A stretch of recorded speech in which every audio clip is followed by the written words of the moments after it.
محترم سامعین اکرام، اب پیش ہے درس حدیث، جس کو آپ کے سامنے 5 اہم باتوں کے عنوان سے پیش کریں گے مولانا غیاث احمد رشادی، صدر صفا بیت المال انڈیا۔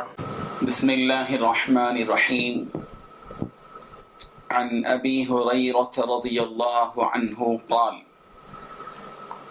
قال رسول اللہ صلی اللہ علیہ وسلم یا ایھا الناس ان اللہ طیب لا يقبل الا طیبا وإن الله أمر المؤمنين بما أمر به المرسلين فقال يا أيها الرسل كلوا من الطيبات ما رزقناكم ثم ذكر الرجل يطيل السفر أشعث أغبر يمد يديه إلى السماء يا ربي يا ربي ومطعمه حرام ومشربه حرام وملبسه حرام وغذي بالحرام فأنى يستجاب لذلك رواه مسلم۔ ناظرین کرام، بندہ اللہ تبارک و تعالیٰ سے مانگتا ہے اور مانگنا بھی چاہیے، اس لیے کہ مانگے بغیر چارہ کار بھی نہیں۔ اس رب ذوالجلال سے مانگنا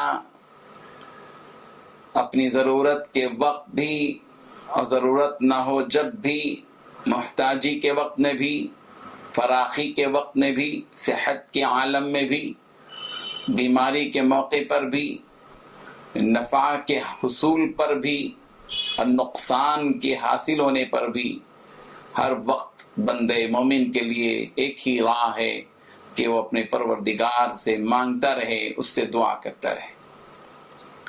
لیکن دعا کی قبولیت کے بھی کچھ شرائط ہوتے ہیں۔ اس حدیث کو سنیے جس کے راوی ہیں حضرت ابو ہریرہ رضی اللہ عنہ، مسلم نے اس کو روایت کیا ہے کہ پیارے پیغمبر صلی اللہ علیہ وسلم سے لوگوں سے خطاب کرتے ہوئے فرمایا، یا ایھا الناس، اے لوگو، ان اللہ طیب، بے شک اللہ تبارک و تعالی پاک ہے، لا يقبل الا طیبا، وہ پاکیزہ چیز ہی کو قبول کرتا ہے، ناپاک چیز کو قبول نہیں کرتا۔ اور پھر آگے فرمایا سرکار دو عالم صلی اللہ علیہ وسلم نے، وَإِنَّ اللَّهَ أَمَرَ الْمُؤْمِنِينَ بِمَا أَمَرَ بِهِ الْمُرْسَلِينَ، کہ اللہ تعالیٰ نے مسلمانوں کو بھی اسی کام کا حکم دیا جس کام کا حکم اللہ نے پیغمبروں کو دیا۔ وہ کیا حکم تھا؟ اللہ تعالیٰ نے فرمایا پیغمبروں سے خطاب کرتے ہوئے کہ یا ایھا الرسل، اے رسولو، کلوا من طیبات ما رزقناکم، ہم نے جو کچھ تم کو رزق دیا ہے اس میں سے پاکیزہ رزق کھاؤ۔ یعنی پاکیزہ سے مراد دھویا ہوا مراد ہی نہیں ہے، وہ تو ظاہری پاکیزگی ہے۔ یہاں پاکیزہ مال کھاؤ سے مراد حلال کھاؤ، حرام مت کھاؤ، مردار مت کھاؤ۔ جن چیزوں کو اللہ نے حرام کیا وہ ناپاک ہے، اس کو مت کھاؤ۔ سود مت کھاؤ، وہ حرام ہے، ناپاک ہے۔ رشوت مت کھاؤ، ناپاک ہے اور حرام ہے۔ اللہ کے علاوہ کسی اور کے نام پر ذبح کیا ہوا جانور مت کھاؤ، وہ ناپاک ہے، وہ حرام ہے۔ یا ایھا الرسول، اے رسولو، کلوا من طیبات ما رزقناکم، جو کچھ ہم نے تم کو رزق دیا ہے اس میں سے پاک کھاؤ، یعنی ناپاک مت کھاؤ، یہ مطلب ہے اس کا۔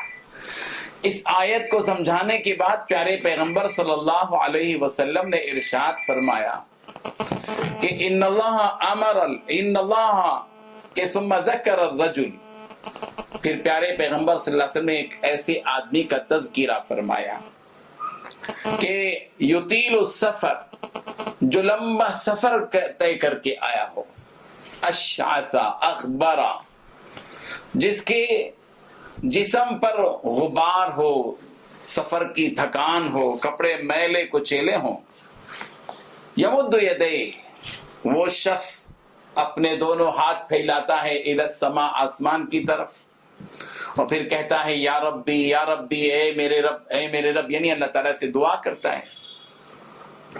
اور اس کی حقیقت یہ ہے کہ وَمَطْعَمُهُ حرام،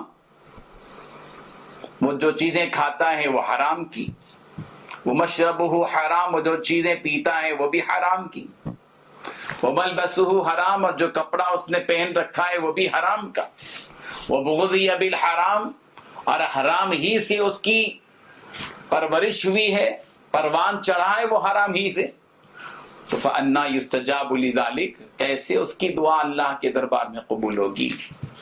نبی کریم صلی اللہ علیہ وسلم نے ارشاد فرمایا کہ کیسے اس شخص کی دعا قبول ہوگی جس کا کھانا حرام، جس کا پینا حرام، جس کا لباس حرام۔ اس کا واضح مطلب یہ ہے کہ اللہ تبارک و تعالیٰ اس شخص کی دعا کو قبول کرتے ہیں جس کی روزی، جس کا رزق، جس کا کھانا، جس کا پینا، جس کا پہننا، جس کا اوڑھنا حلال کا ہو، حرام کا نہ ہو۔ ظاہر ہے کہ ہم لوگ دعا جب اللہ تعالیٰ سے کرتے ہیں، بعض دعائیں قبول ہوتی ہیں، بعض دعائیں قبول نہیں ہوتی، بعضوں کی دعا قبول ہوتی ہے اور بعضوں کی دعا قبول نہیں ہوتی۔ تو قبولیت کے نہ ہونے کی وجوہات میں سے ایک وجہ یہ بھی ہو سکتی ہے کہ کھانے پینے میں لحاظ نہیں ہوتا، حرام کا حلال کا، حرام دعوتیں بھی کھائی جا رہی ہیں، حلال دعوتیں بھی کھائی جا رہی ہیں، حرام لباس بھی پہنا جا رہا ہے، حلال لباس بھی پہنا جا رہا ہے، حرام چیزیں بھی استعمال ہو رہی ہیں، حلال چیزیں بھی استعمال ہو رہی ہیں، کوئی فرق نہیں حلال اور حرام میں۔ تو ظاہر بات ہے کہ اللہ تبارک و تعالیٰ کا دستور یہ ہے کہ اللہ تعالیٰ پاک ہیں، پاکی کو پسند کرتے ہیں، پاک لوگوں کو پسند کرتے ہیں، حلال خور افراد کو پسند کرتے ہیں، حرام خوروں کو پسند نہیں کرتے۔ جب اللہ تعالیٰ حرام خوروں کو پسند نہیں کرتے تو ان کی دعا کو بھی قبول نہیں کرتے۔ اسی لیے یہ بات ذہن میں رہنا چاہیے کہ ہم جو دعا کرتے ہیں، دعا سے پہلے اس بات کا جائزہ لینا چاہیے کہ کیا جو غذا ہم کھا رہے ہیں یہ حلال ہے یا حرام ہے۔ لوگوں کی اجازت کے بغیر مال کھا رہے ہیں، کسی نے ہم کو دعوت میں بلایا ہی نہیں اور زبردستی ہم جا کر اس کے گھر میں اس کی دعوت میں کھانا کھا رہے ہیں، حرام۔ کسی کی سواری استعمال کر رہے ہیں بغیر اجازت کے، اس کی اجازت ہی نہیں، اس کی رضامندی کے بغیر اس کا مال استعمال ہو رہا ہے، حرام ہے۔ اسی لیے ایک طرف تو یہ بات، اور اللہ تبارک و تعالیٰ سے جو دعائیں مانگی جاتی ہیں ان دعاؤں میں اس بات کا اہتمام بھی ہو کہ ہم سب کے لیے دعا کریں، یہ نہیں کہ صرف ہمارے لیے دعا کریں، اے اللہ میری مغفرت فرما، اے اللہ مجھے رزق دے، اے اللہ میری ضرورت کو پورا فرما، اے اللہ مجھ پر رحمت کی بارش نازل فرما، میری ہی مغفرت فرما، مجھے جنت عطا کر، مجھ پر رحم فرما، میرے حالات سدھار دے۔ نہیں، ایک مومن اور مسلمان کے ذہن میں یہ بات ہونی چاہیے کہ اس کی دعا میں وسعت ہونی چاہیے، سب کے لیے دعا کریں۔ اسی لیے قرآن مجید کو آپ دیکھیے جس میں ربنا ربنا ربنا 40 مرتبہ تقریباً وہ دعائیں سکھائی گئی ہیں۔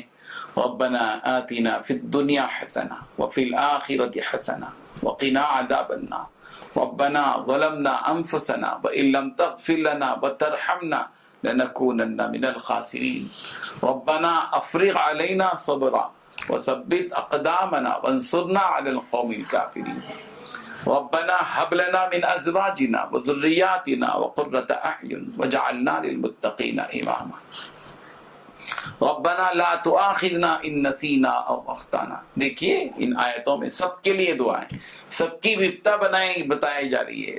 رب بھی نہیں کہہ رہے، میرے رب، ربنا ہمارے رب، ہماری مغفرت فرما۔ پوری قوم کے لیے دعا کرنا، رب اغفر لی ولوالدی وللمؤمنین والمؤمنات والمسلمین والمسلمات۔ سارے مومنوں کے لیے دعا کریں، سارے مومن مردوں اور عورتوں کے لیے دعا کریں، سارے مسلمان مردوں اور عورتوں کے لیے دعا کریں، ماں باپ کے لیے دعا کریں، رشتہ داروں کے لیے دعا کریں، دوست و احباب کے لیے دعا کریں، پڑوسیوں کے لیے دعا کریں، اپنے چھوٹوں کے لیے دعا کریں، اولاد کے لیے دعا کریں، بیوی بچوں کے لیے دعا کریں، دینی اداروں کے لیے دعا کریں، مظلوم مسلمانوں کے لیے دعا کریں. آج دنیا میں کیا ہو رہا ہے, جو ظلم ہو رہا ہے ہم دیکھ رہے ہیں. ہمارے دل کی گہرائی سے فلسطینی مسلمانوں جن کے بچوں کے چھیتڑے اڑائے جا رہے ہیں, اللہ اکبر, دیکھ کر رونگٹے کھڑے ہو جاتے ہیں. ان کے لیے دعا کریں. اللہ تعالی ہم سب کو عمل کی توفیق عطا فرمائے. آمین. وآخر دعوانا ان الحمد للہ رب العالمین. رمضان يا شهر الهدى يا شهر الندى يا شهر البركات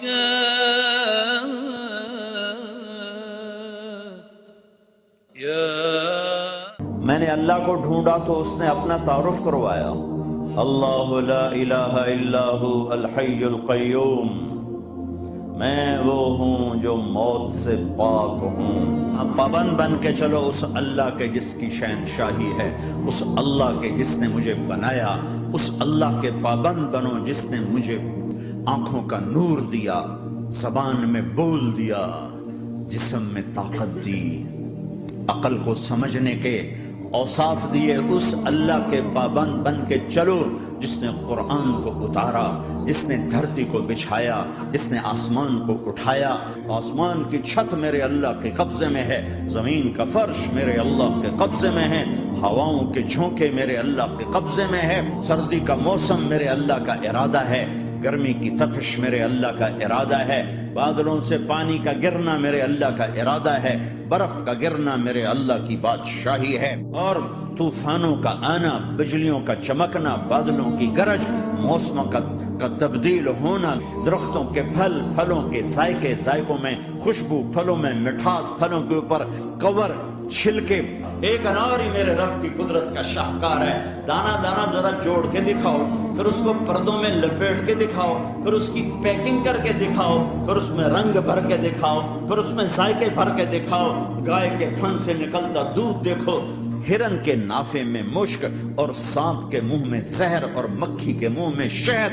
آدم کی ساری نسل کا مالک, 2 پاؤں پہ چلنے والوں پر بادشاہ, 4 پاؤں پہ چلنے والوں کا مالک, پانی کی مخلوق, ہوا کی مخلوق, زمین کی مخلوق, رینگنے والے, اڑنے والے, تیرنے والے, چپٹنے والے, دھاڑنے والے, پھاڑنے والے, ڈسنے والے, سب پر میرے اللہ کی شہنشاہی ہے. للہ ملک السماوات والارض وما فیہن, لہ ما فی السماوات وما فی الارض وما بینہما وما تحت الثری وان تجہر بالقول فانہ یعلم السر واخفی. وہ کون ہے؟ اللہ.